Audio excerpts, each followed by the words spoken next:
Good morning. I'm Harley Schlanger from the LaRouche Organization with your daily video update for December 19th, 2025.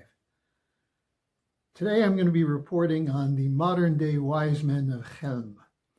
I think you'll find this to be quite an interesting story.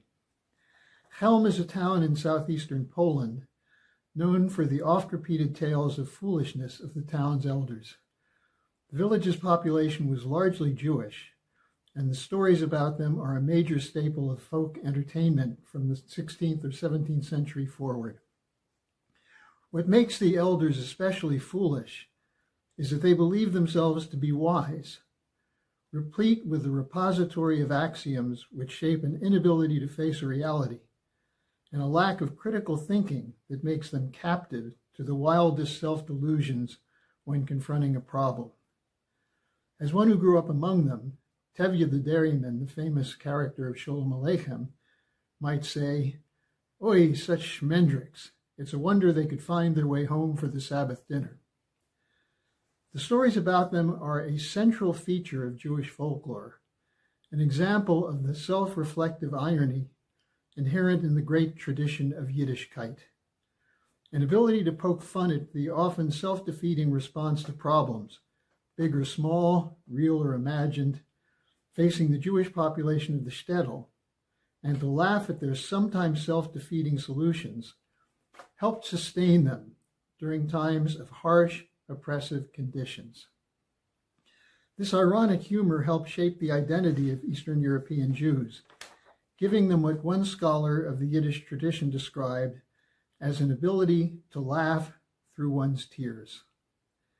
Let me provide one example, not from Helm, but from the great writer Sholem Aleichem, writing of how Tevye the dairyman dealt with the most difficult and intense discussions of family problems around the dinner table.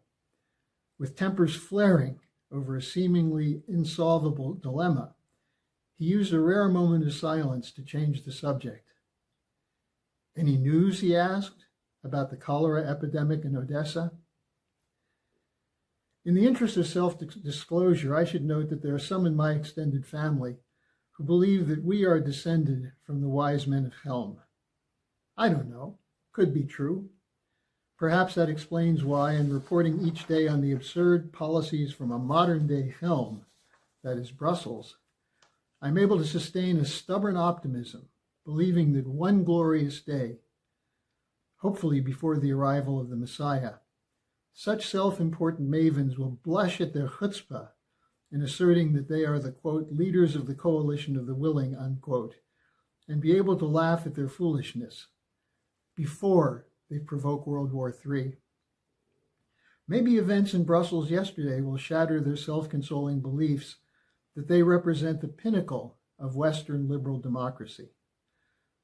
Their attempt to carry out outright thievery of Russian sovereign assets was prevented by determined opposition from Belgium, Hungary, Slovakia, and the Czech Republic in the course of 16 hours of intense wrangling. The best they could get is a questionable arrangement for a $90 billion loan. Backed by what? Who knows? This face-saving agreement allowed them to posture that they are continuing to courageously fight the new Hitler, that is Putin, that they have the right to violate international law by seizing sovereign Russian assets, and that their bankrupt economies can afford a massive hyperinflationary military buildup, and that the captive populations of Europe will cheer their bold brilliance as the continent's infrastructure, healthcare, and education systems collapse. At least those who are cheering will be the 10% of the people that still support them, as they strut over what will be at best a moment of Pyrrhic victory. There's a saving grace to the story of the Wise Men of Chelm. No one was hurt by their silly hubris, except those who tumbled off their chairs laughing.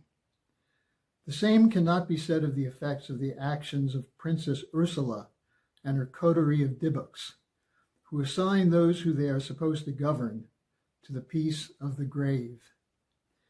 Perhaps in their arrogant contempt for those they have been appointed to govern, von der Leyen, Callas, Starmer, Macron, and Merz, among others, can cling to the delusion that the mounting dead of the Ukrainian military will salute them as saviors on their way to the grave. And they may feel protected by that final trump card they hold, that due to the censorship and fake news they control, those who suffer from their actions may not hear about what they have done. After all, isn't ignorance bliss? Those of us who appreciate the legacy of the stories of the Wise Men of Chelm must solemnly swear that the grisly tales of the wise men of Brussels will become known, so they will not be able to disappear into the night. To conclude with a genuine bit of insight, I call your attention to the solution to a Yiddish proverb.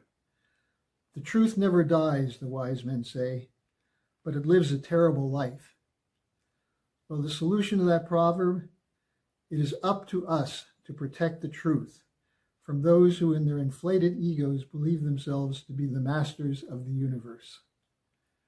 I will be linking a story, there are some stories of the Wise Men of Helm. I hope you find this instructive, and let's hope we can build on this to create a world in which there is genuine peace between sovereign states.